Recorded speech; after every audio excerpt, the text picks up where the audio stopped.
Yes, good morning everybody. My name is Colonel Philip Holmes.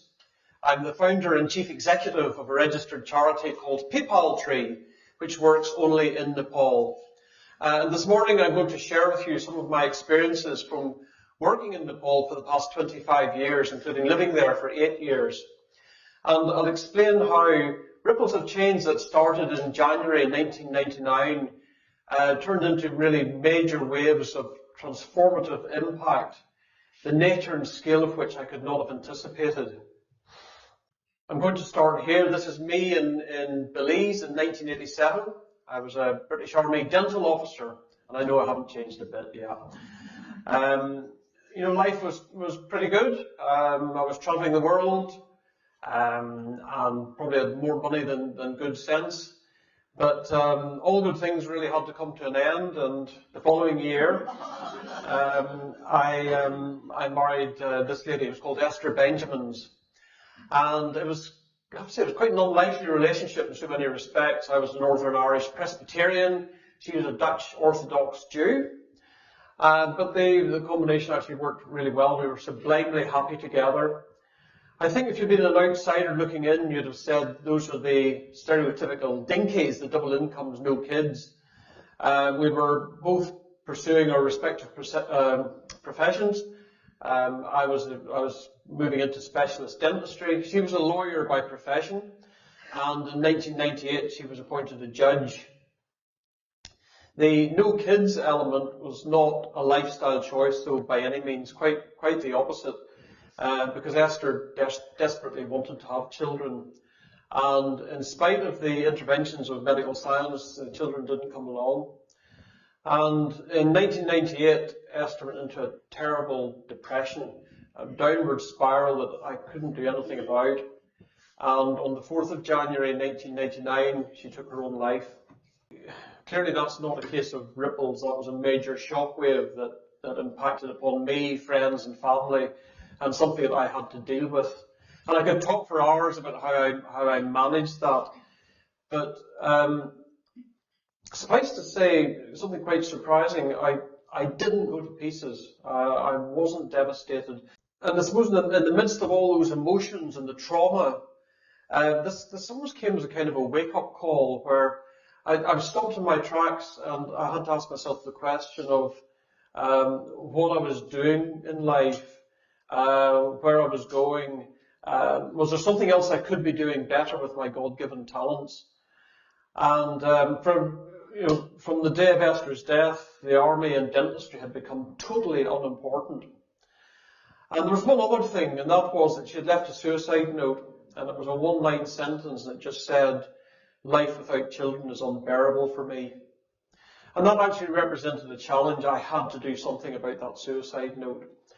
And it was really within days of Esther's death, I had decided no more army, no more dentistry.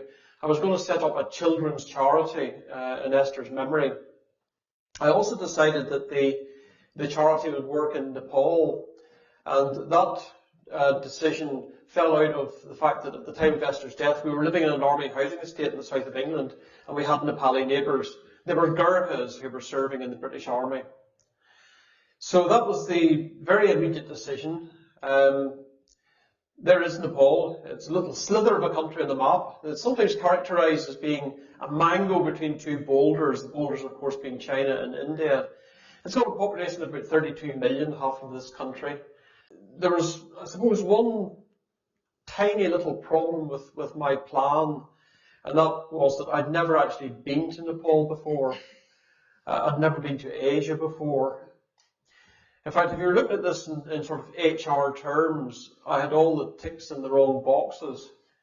I lacked that experience. I knew absolutely nothing about running a charity. I had no real experience of children at all. So I was the most underqualified person imaginable to be setting up and running a children's charity in Nepal.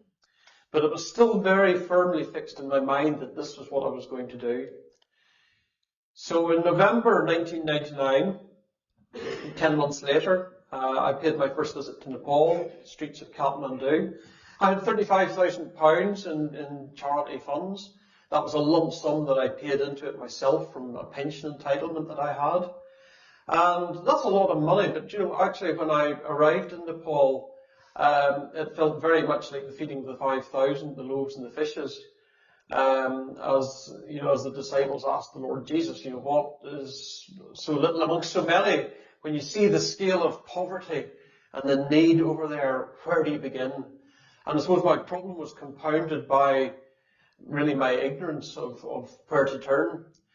And it was only at the end of that rather frustrating visit that I saw this article on the cover of the Kathmandu Post. And it described the situation of children who were in prison with their parents, innocent children who were being jailed in the absence of people who were prepared to look after them. And they were living in squalor, they were in free association with adult criminals, they were being denied basic rights, no access to education and all the rest of it. And in the article it said there were about 100 children in that situation. And I thought to myself, well, that's a big number, but it's also a number that's I could make some sort of an inroad into. And that's how on the 4th of December 1999, 11 months to the day after Esther's death, I brought the first 7 children out of Kathmandu jail. I'd found a childcare centre that was prepared to look after them, and I used some of my money to pay for their care. Over the next month or two, I moved very quickly. We set up our own children's refuge. And then I was back in Nepal in March of 2000. And this time I was in the company of a journalist called Fionnuala McHugh and a photographer called Graham Uden, who were both based in Hong Kong, both masters of their art. And of course, they were reporting on me and my work, the backstory. And their very powerful story ended up in the Daily Telegraph, and it was actually cover story in the weekend section of the Daily Telegraph. Now, back in July 2000, I mean, this was certainly at that time it was the UK's largest broadsheet, probably still is, but also in those days people read print newspapers on a Saturday. This couldn't have been a better start for my charity. And it led to an absolute avalanche of letters, of donations. It was a dream start. It led to something else that was quite unexpected, and that was that I was approached by a television producer called Beverly Waymark, who invited me to go onto her television programme to be interviewed. And 2 years later, we got married. So I got rather more from that than I had anticipated. The story of the jail children went right around the world. This picture of a boy called Bajendra was taken from the Boston Globe, but it went to the South China Morning Post, the Melbourne Herald Sun, Pronto magazine, Gente, you name it, all over the world. And then in November 2001, big wave, the Nepal government suddenly outlawed the jailing of dependent children. Now, I can't claim cause and effect for that. What I do know is that certainly my work was profiled right around the world. I raised awareness of it internationally. I like to think I caused perhaps a little bit of embarrassment. Who knows? But I certainly didn't do any harm. So it's at that point that I decided it was time to shift direction, continue looking after the children that we already rescued from the prisons, and focus on a different area. And a new campaign that I could get my teeth into, and I needed something like that. And it so happened at that time, anecdotally, I heard about Nepalese children being trafficked across the border into India to become performers inside Indian circuses. Now that's not as benign as it might sound by any means. These Indian circuses were de facto prisons. And they were centres of abuse, essentially. We commissioned the first ever undercover research of the circuses to try and establish what the problem was. And that research revealed a catalogue of physical abuse, psychological abuse, sexual abuse as well. Basically what was happening was that there were hundreds of children in Indian circuses, and they were being procured from Nepal. Average age was about 8. Some kids were as young as 4.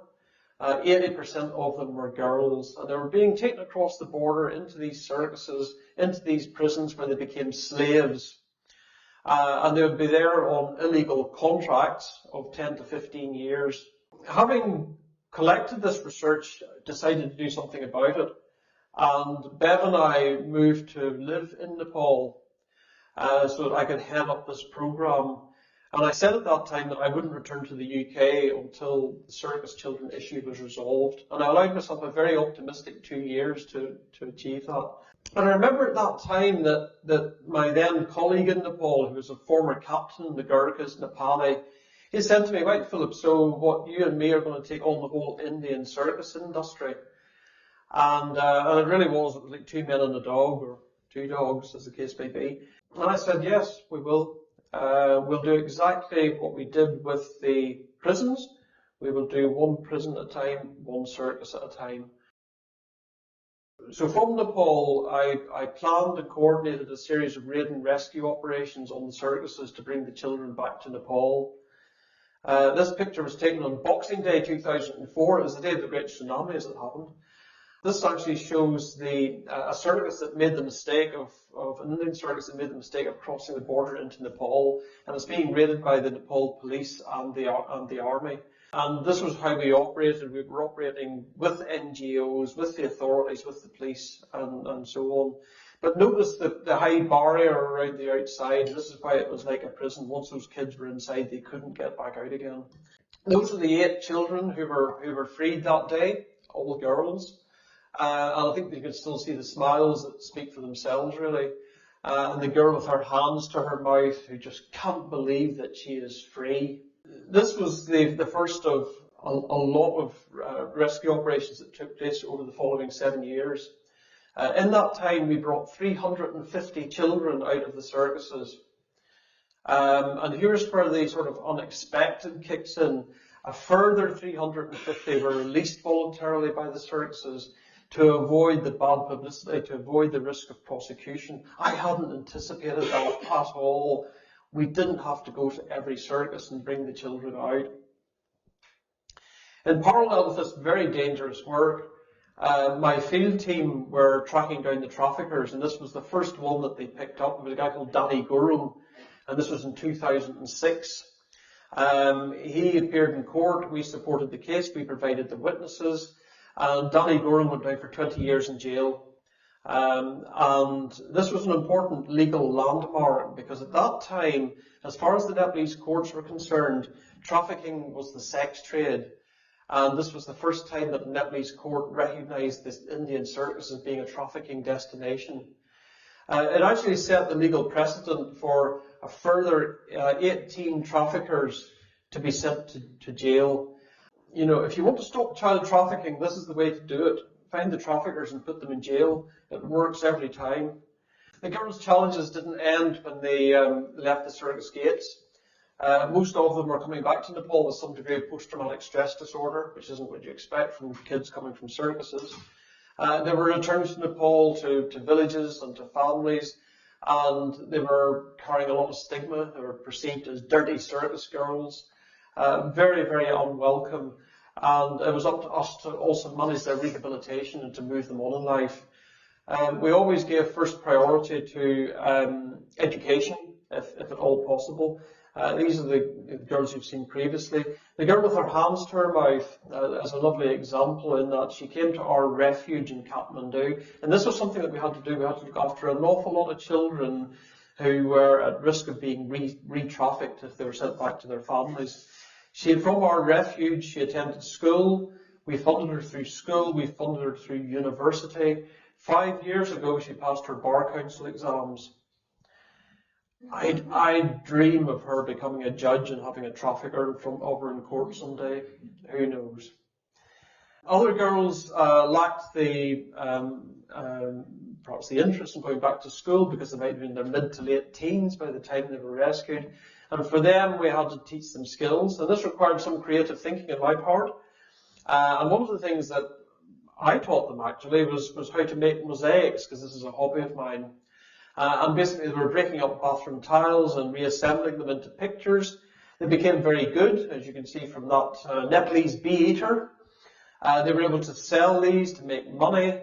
But aside from that, skills and livelihoods and all the rest of it, this was actually a very, very powerful therapeutic tool, art therapy, which was a great way of dealing with the trauma. And if you think about it, it's a lovely metaphor for, reassembling broken lives, putting back together the pieces, however you want to phrase it. And I can see with my own eyes just how very powerful that was. Probably one of my wackier ideas was to set up our own circus troupe. And this happened because in 2010 we had a couple of British volunteers who came out who happened to be contemporary circus performers, and they organised or they offered to do contemporary circus workshops in the gymnasium in Kathmandu. And to my great surprise, 13 of the kids came forward and said they would like to do it. And from that grew a troupe which ended up touring the world. They went to Australia, they went to Dubai, they went to Norway, they played at Glastonbury twice. And I think in many respects this was the ultimate in therapy, because so many of those children who had been trafficked to India had been sold lies by the traffickers that they would go to stardom, they'd go to Bollywood. And now they were actually living the dream that had been missold to them. And this was hugely powerful, the opportunity to almost rewrite history.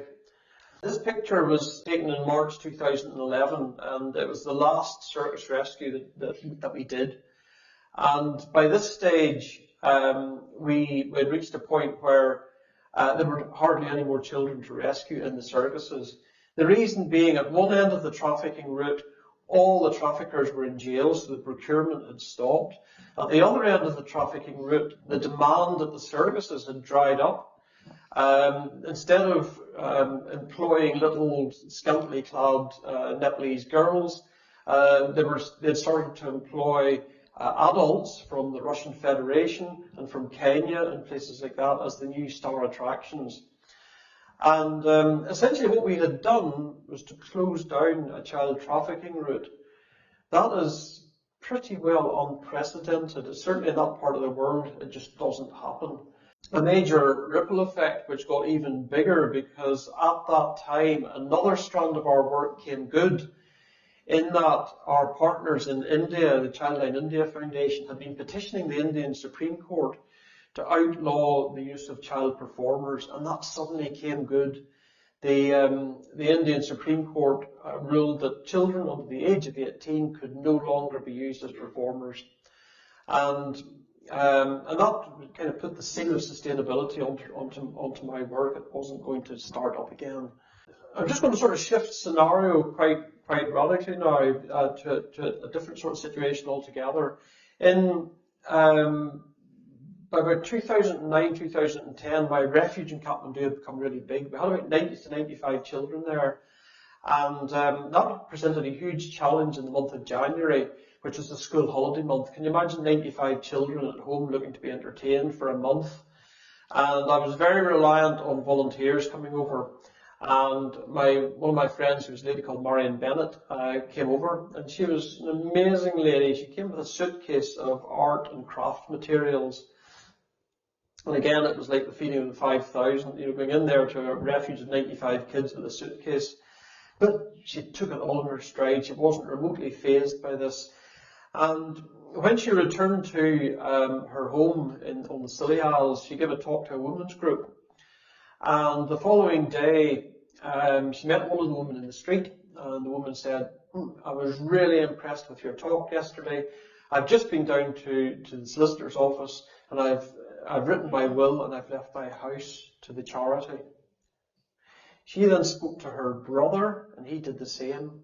So from this one lady with a suitcase came two houses as will donations. And by the way, if you want to have a huge transformative impact without too much effort, just mention PayPal Tree if you're writing your will or updating your will. I can make a small amount of money go an awful long way in Nepal. So there you have it.